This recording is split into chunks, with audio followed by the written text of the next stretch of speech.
Twelfth literature में आज हम पढ़ेंगे एक दूसरी पोयम। उस पोयम का नाम है अ लेक्चर अपॉन अ शैडो, जो कि लिखी है जॉन डन ने। तो सबसे पहले हमें इस पोयम के जो पोएट हैं उनके बारे में थोड़ी सी जानकारी लेनी है कि जो पोएट थे आखिर वो किस टाइप की पोयम लिखते थे और वो किस एरा से संबंधित थे।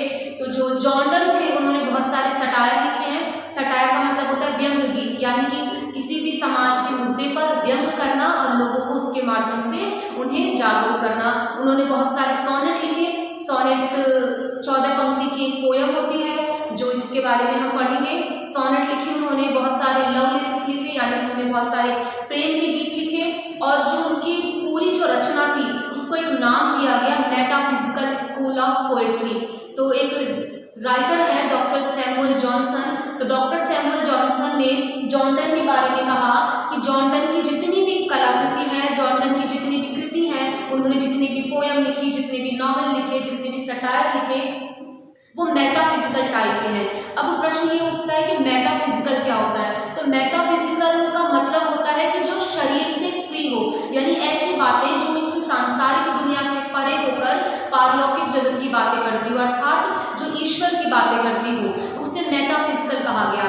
और इनकी एक सबसे बड़ी विशेषता है कि इनकी जितनी भी पोयम है उनके अंदर उन्होंने किसी एक चीज को समझाने के लिए दूसरी चीज से उस चीज की तुलना की है। यानी कि उन्होंने, जैसे हम हिंदी में अलंकार पढ़ते हैं, तो उन्होंने अलंकारों का प्रयोग किया है। जैसे यहाँ पर शैडो है कि शैडो का अर्थ हम क्या समझते हैं कि परछाई, लेकिन यहाँ पर शैडो का अर्थ है हमारी मन की बुराइयां, यानी कि बुराइयों के ऊपर वो हमें एक लेक्चर देना चाहते हैं। अब वो बुराइयां किसी व्यक्ति के अंदर है, किसी पशु के अंदर है, या किसके अंदर है, हमें वो इस पोएम के माध्यम से हम समझेंगे। तो देखिए इसमें जो पोएट है वो खुद अपने बारे में और अपनी जो उसकी प्रेमिका है, जो उसकी बिलवेड है, उसके बारे में बताते हैं। हम पोएम शुरू करते हैं। पहले फर्स्ट लाइन है, वो अपनी बिलवेड से कहते हैं, stand still and I will read the a lecture love in loves philosophy.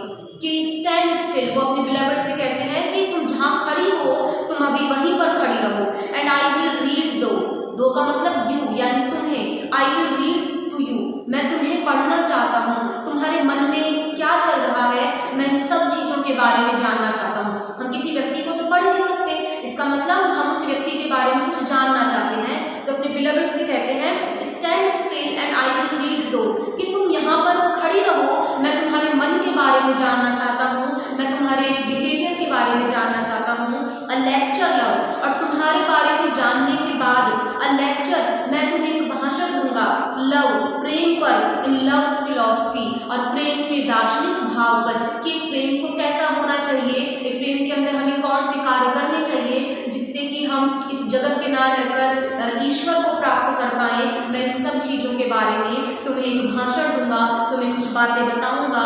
इसके लिए मुझे तुम्हें पहले जानना होगा, तो तुम जहाँ खड़ी हो, जिस अवस्था में हो, तुम बिल्कुल वहीं पर रहो।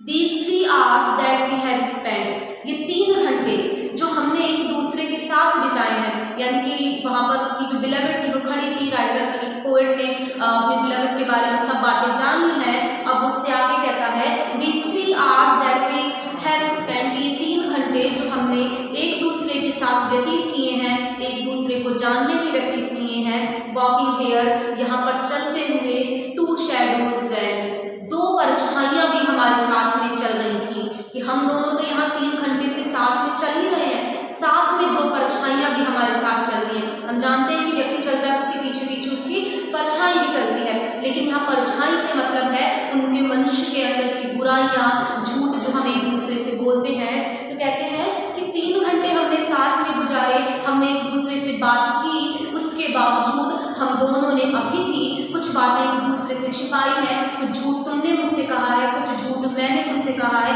अभी भी हम दोनों के बीच में पर्दा है। और 3 घंटे बिताने के बावजूद भी हम दोनों के बीच में अभी भी झूठ है, हम दोनों के मध्य पवित्रता नहीं आई है। Along with us, which ourselves proceed, along with us, और इस झूठ, इस परछाई के साथ में, which ourselves produced, हमने अपने आप को इस झूठ के अंदर डाल दिया है। कि ये जो झूठ है, ये जो बुराई है, जिस चीज़ों की वजह से हम परेशान हैं, ये सब हमारे द्वारा उत्पन्न की गई है। बट लेकिन now the sun is just above our head, लेकिन अब जो सूरज है वो बिल्कुल हमारे सर पर है। जब सूरज हमारे सर पर होगा, जब दोपहर का टाइम होगा तो परछाई होगी वो छोटी होती जाएगी, यानी कि ऐसा लगेगा कि हम हमारी परछाइयों के ऊपर चल रहे हैं, ना कि परछाइयों के साथ। तो जो पोएट है वो परछाई से तुलना करता है मनुष्य के मन की भावनाओं की, कहते हैं but now the sun is just above our head, लेकिन अब जो सूरज है वो बिल्कुल हमारे सर पर है, यानी कि जो पवित्रता है प्रेम की अब हमने उसको प्राप्त कर लिया है और हमारी जो बुराइयां हैं हमने उसको नष्ट कर दिया है। We do those shadows treat and the brave clearness all things are reduced, कि चूंकि अब सूरज बिल्कुल हमारे सर पर है अर्थात हमने हमारे बीच के सारे मतभेदों को अब सुलझा लिया है।